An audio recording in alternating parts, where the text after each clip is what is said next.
So I knew where to go. So people always ask me, when they saw me in the gym in the pumping iron days, they say, why is it that you're working out so hard? 5 hours a day, 6 hours a day, and you have always a smile on your face. The others are working out just as hard as you do, and they look sour in the face. Why is that? And I told people all the time, I said, because to me, I'm shooting for a goal. In front of me is the Mr. Universe title. So every rep that I do gets me closer to accomplishing that goal, to make this goal, this vision turn into reality. Every single set that I do, every repetition, every weight that I lift will get me a step closer to turn this goal into reality.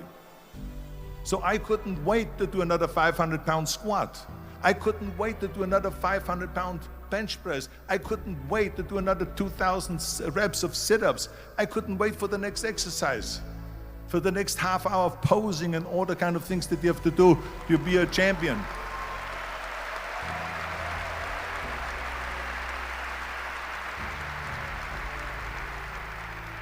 I felt so great knowing where I was going, and I tell you, it worked. I mean, think about it. And at the end, I was just not visualizing just my exercise, but I was really lifting the trophy over my head. That's what I was thinking about. And with the age of 20, I went to London and I won the Mr. Universe contest as the youngest Mr. Universe ever. And it was because I had a goal.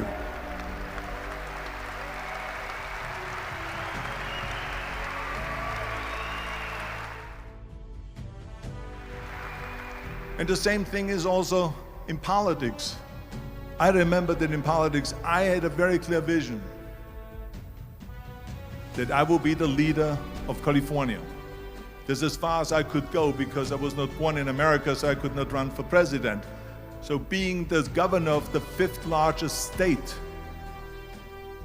I should say the largest state, the fifth largest economy in the world, was for me really the ultimate title, the ultimate accomplishment in politics.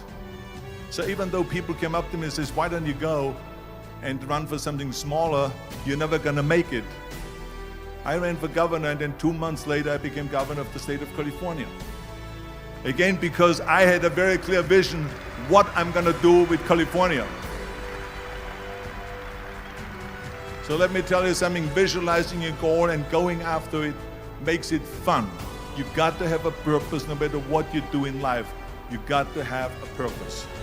So that's rule number one, have a vision. Rule number two is, don't listen to the naysayers. Don't listen to the naysayers.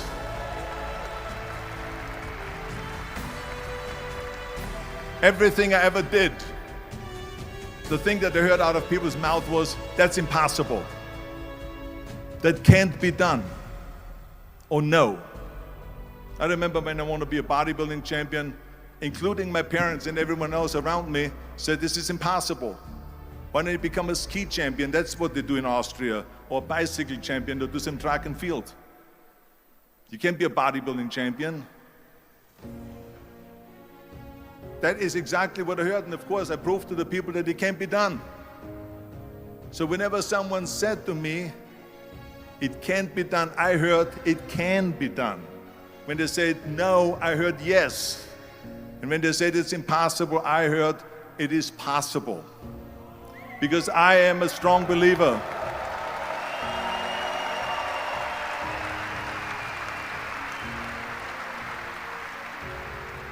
I'm a strong believer of what Nelson Mandela said, that everything is always impossible until someone does it. Well, I'm going to be the one, I said to myself, I'm going to do it and I'm going to show it to them. Maybe it has never been done before. That's perfectly fine with me. But I'm going to do it. And I did not listen to the naysayers.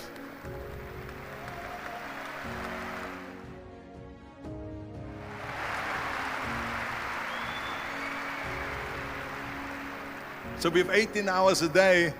The average person works around 8 to 10 hours. So let's assume it's 10 hours, so we have 8 hours left.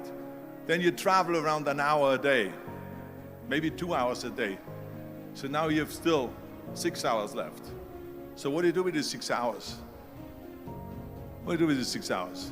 Then we eat a little bit, then we schmooze a little bit,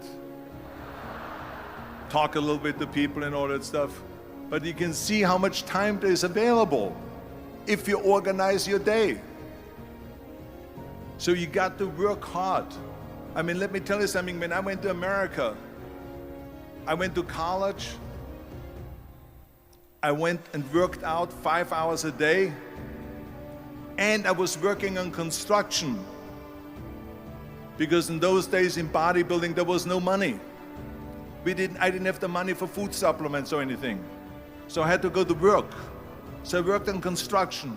I went to college. I worked out in the gym, and at night from 8 o'clock at night to 12 midnight, I went to acting class 4 times a week.